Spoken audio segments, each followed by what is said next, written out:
बहुत समय पहले की बात है। भारत के उत्तरी हिस्से में स्थित अमरपुर नाम का एक राज्य था, जो अपनी समृद्ध संस्कृति, वीर योद्धाओं और धार्मिक परंपराओं के लिए प्रसिद्ध था।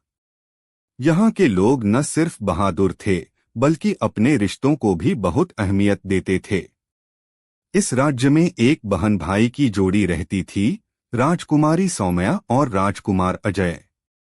राजा वीरसेन और रानी सुधा के दो ही संतानें थीं, अजय जो राज्य का उत्तराधिकारी था, और सौम्या जो सुंदरता और बुद्धिमत्ता में अद्वितीय थी। दोनों भाई बहन एक दूसरे से बेहद प्रेम करते थे।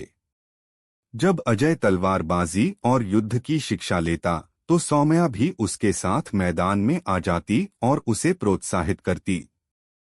एक बार की बात है, सीमावर्ती राज्य कुरुंडा के राजा ने अमरपुर पर आक्रमण करने की योजना बनाई। राजा वीरसेन वृद्ध हो चुके थे और अजय ही सेना का नेतृत्व करने के लिए सबसे योग्य था।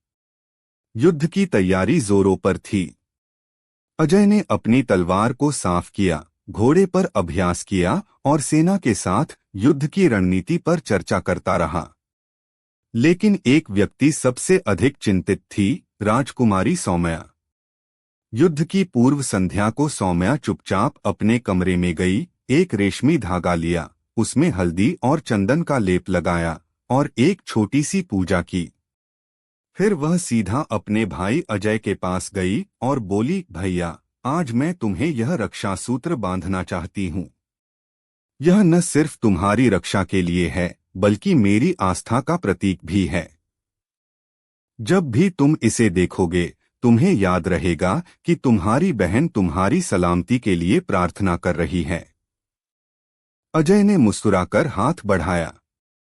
सौम्या ने धागा बांधा और उसकी आंखों से आंसू टपक पड़े। अजय ने वचन दिया, मैं तुम्हारी रक्षा ही नहीं, बल्कि इस राज्य और सभी बहनों की रक्षा करूंगा। अगली सुबह युद्ध छिड़ गया। अजय ने रक्षा सूत्र को अपने हाथ पर बांध रखा था। वह वीरता से लड़ा और अंततः कुरुंडा की सेना को पीछे हटने पर मजबूर कर दिया। अमरपुर विजय प्राप्त कर सका और प्रजा ने अजय और सौम्या की सराहना की।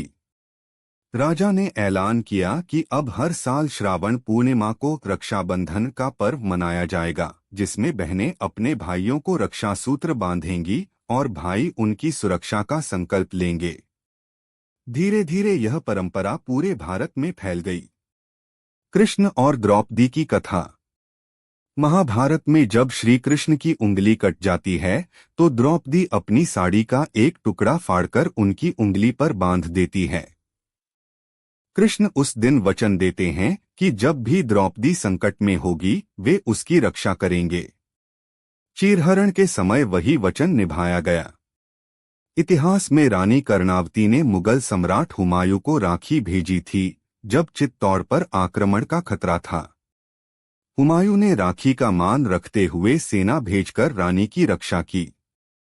कहा जाता है कि यमुना जी ने अपने भाई यमराज को राखी बांधी थी और उससे वचन लिया कि जो भाई बहन इस दिन राखी बांधेंगे, उन्हें दीर्घायु और सुख शांति मिले।